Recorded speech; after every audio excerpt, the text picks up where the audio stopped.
estimats germans i germanes, hi ha festes que celebrem a l'Església durant l'any que es dediquen principalment a explicar-nos el que és l'Església.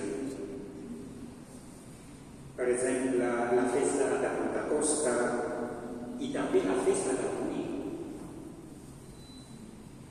M'agradaria respondre a aquesta pregunta, no? Què és l'Església a partir d'un aspecte de l'esport? Coneixeu l'equip de futbol del Paris Saint-Germain? En 2021 es va trobar amb molts jugadors de renom. Leo Messi, Neymar, Kylian Mbappé i també Sergio Ramos. I la pregunta és la següent. Si aquest equip guanyés un partit, o molts, qui s'assembraria?